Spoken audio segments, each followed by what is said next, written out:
Oh yeah, got some more parts in. It's been a week or two, so it's been collecting around here. Someone asked about the 45 oil pump I didn't describe in one of the last videos I did. I don't know what happened to it. I remember it was wrapped up in a paper, so maybe when I scooped everything in the trash to get rid of it, I just threw it away. I have been known to throw stuff away. Oh well. So it might turn up or it might be gone. Who knows? It's only a $100 part. Not that bad. Let's see, I broke my tripod. We were filming all them videos on the car junk. Tool test. So this one here I pulled out of storage. I don't like it, so that's what I got for now. Ordered up another one, but it'll be a week or so before that comes in. So now I gotta figure out how to use this stupid thing. There we go. So limited video. We'll see how this works. I don't know. It might work better. Who knows? Okay, we got a box of crap here. Crap down there.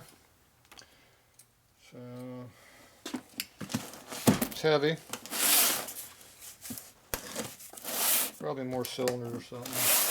Who knows? It's too light to be a car crank. And I didn't buy any car cranks. Oh boy. Oh, popcorn. Yeah, looks like cylinders. Yeah, cylinders.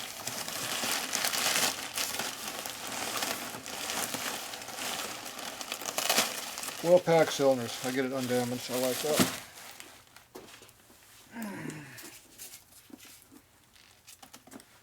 But messy.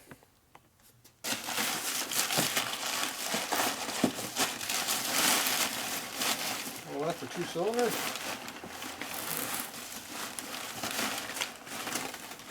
What a box for 2 cylinders.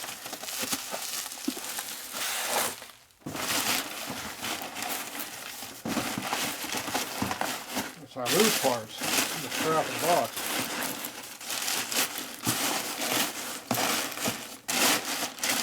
No invoice. You don't know what's in there. All right. Okay, let's see what we got in here. Most likely it's a panhead. Panhead cylinder, not head. Alright, that knife sucks. Time for a quick resharpening again.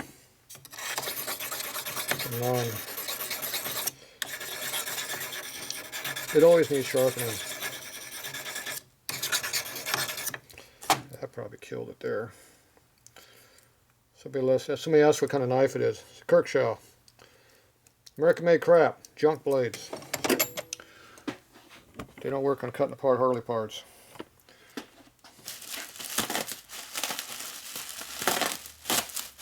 Thought I sharpened that.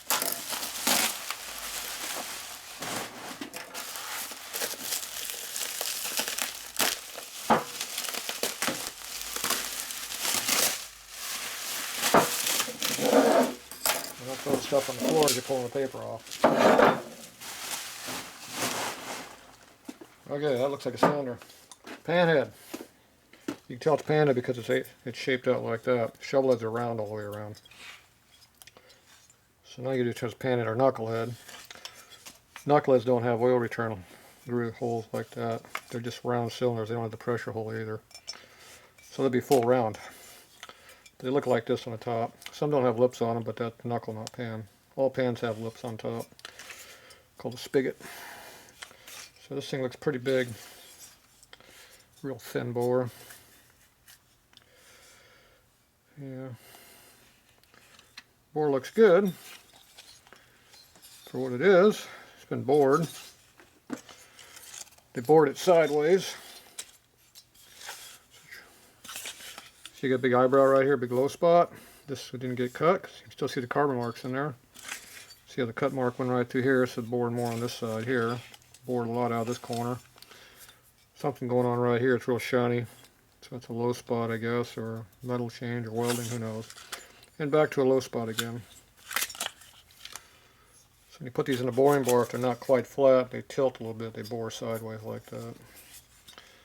So Oh well, way it goes. Okay, what's the casting mark supposed to be? I don't know. So you want to make sure you find casting marks on your cylinder. That's how you know they're genuine Harley, not aftermarket. If they have an F or an R on it, they're definitely repop. If they have no markings on it, more likely it's repop.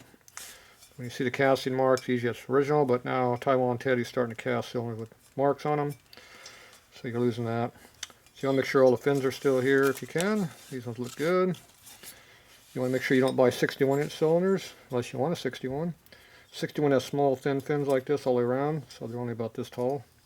So they're not much taller than this bolt hole. 74 stick out a little bit further. Kind of tell them a little bit.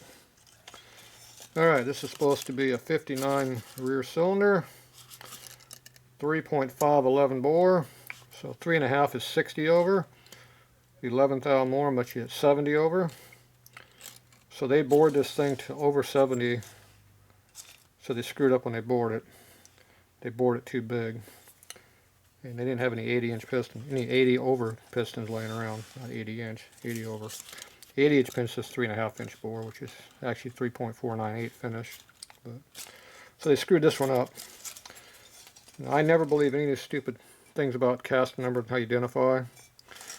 But the big thing is, if it has the oil drain hole right here, through the cylinder down here, that makes it 53 and later.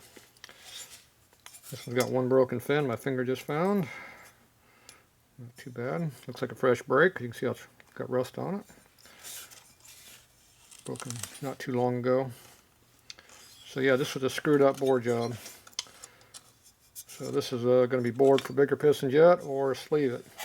So if you can find any 80-inch piston, not 80-inch, 80 over pistons, then you can work with it. Now if you want to put a 4 1/4 stroke in your Panhead and make it an 80-inch motor, you can run 20 over 80-inch pistons in here and clean this up and use it. So that's the kind of thing I like doing. I just punch them bigger. So you can go 40 over that way, which is 100 over 74. It's a little big. As long as you don't hit daylight, you're fine. Okay, this is going to be another one.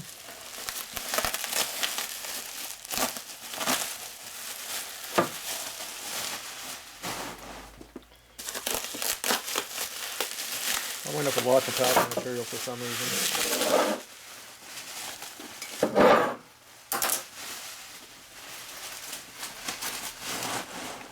Now, I'm not storing it in that box either. Okay, what's this one? Oh, this is one of the early oddball ones here. Another real thin bore. This one's been sitting around a lot longer. It's getting barnacle rust in there. Not just surface rust anymore, it's actually getting in there. See how fluffy it looks in there? See how this one here is just kind of dirty? Also, when you run your finger on it, it's relatively smooth. When you get in a thicker rust like down here, it sounds different. So this one's getting there, but not quite there yet. This one is there. See the difference here? More rougher. So this has got a lot more rust here, so that means it's definitely going to have to go bigger. It's not too late yet, but definitely needed. Okay, what's this one supposed to be? This one's 3.491 front. It says early 51 in their dreams. See that oil hole right there? That makes it 53. So, because 51, 48 to 52, they drain through the case, not through the cylinder. So I had that broken case around there somewhere. Over there's a case. A couple cases actually. So this is my 48 or 50 case, I forget what year it is. So, if you look at this, this is your oil drain bag groove right here. So on this side, left side of the case, there's a groove that goes all the way around like this.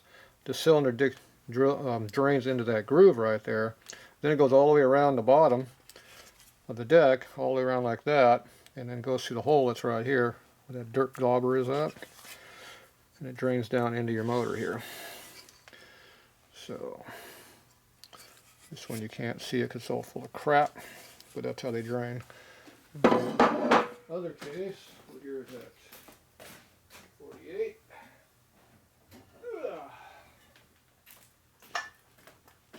Here's another one.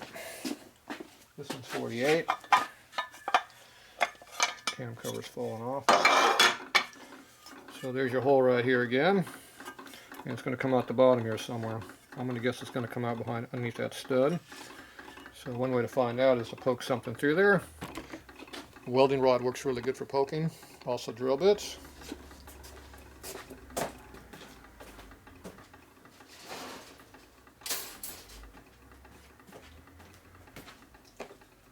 Another piece of welding rod.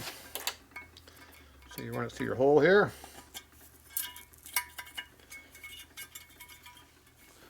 Okay, it drains into the breather. There's where it comes out.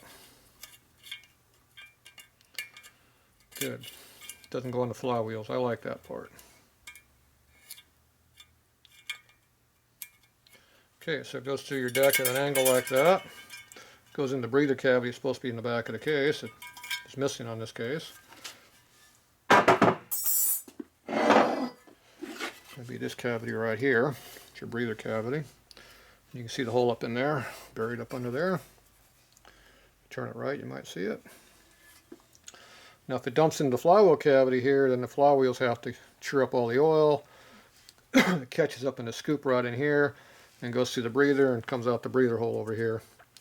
And then it blows out the front of the breather hole right here, wherever it is, right there, and blows all of your cam and stuff. Lubricates everything over here because it's all splash lubed over here. Your lifter, your cams, your idler gears, all that stuff. So that's how they do it. So when it drains into this, it eliminates being in here. You actually gain horsepower.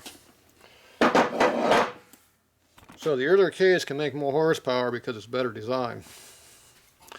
But that long-ass oil gallery like that plugs up full of crap when you don't change your oil. It takes long to drain back, so it causes problems. But if you got good clean oil, it's not a problem. Okay, the next thing on this cylinder is that this is the factory cylinder has this oil boss in here, or whatever it's for. But nobody knows what the hell that's for. It's never been used on a production bike. It is something that was on some cylinders back in the early 50s. So this is usually a replacement part. I don't know if Harley ever uses cylinder on a production bike. I think this is an over-the-counter replacement cylinder, and that's why it has that. But obviously it cannot be a replacement for a 51 cylinder because it's got the drain back hole in there. So there you go. And everyone I've ever seen has that drain back hole. So that makes it 53 and later. This one has a broken fin right up in here. So this one you could hone it out, and the rust doesn't look like it's real deep, so you can probably save this at 3.5-inch bore. So that'll be a 60 over piston, or you could do it with the like, so you can run an 80-inch stock piston in here. Make yourself an 80-inch panhead. So there you go. And like, so you only got the one broken fin, which isn't too awful bad. That's an easy one to fix. So it's right on top where you can get to it. These ones are all here, so I don't see any problems there. So it's just got this one right here is the problem. Not too bad. So there you go. You can see how this fin's got this triangle shaped fin on that. That definitely makes it a 74. Real easy. This one here, I didn't see it on it. So obviously there's a production change in that.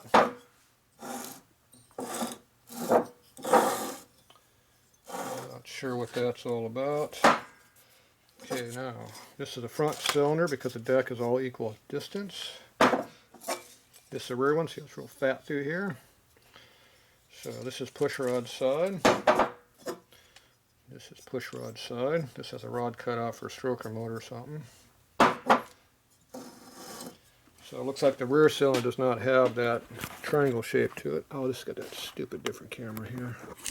There you go. So see, that's not, it's on this cylinder front, but it's not on the rear cylinder. Obviously it's not here because the push rod clearance is an issue. The whole thing is thick through here. See how this one's cut away for push rod clearance? This one has no push rod clearance issue on that hole. So it doesn't have that cutaway. But it is sticking out real tall. Like I said, if it's only this height right here, basically 1 finger width, pinky finger, all the way around, it's a 61 inch cylinder. Now there's also about an 1/8 of an inch difference in height between the two cylinders. It might be 3/16, but it's a noticeably shorter cylinder when you have a 61 also. Another change. I've seen a lot of 61s bored out to 74, so you can't go by bore. And they start at 3 5/16, so that means they're like 3/16 over bore. Real thin. Alright, so there you go. That's how you identify some cylinders. Alright, we'll be back.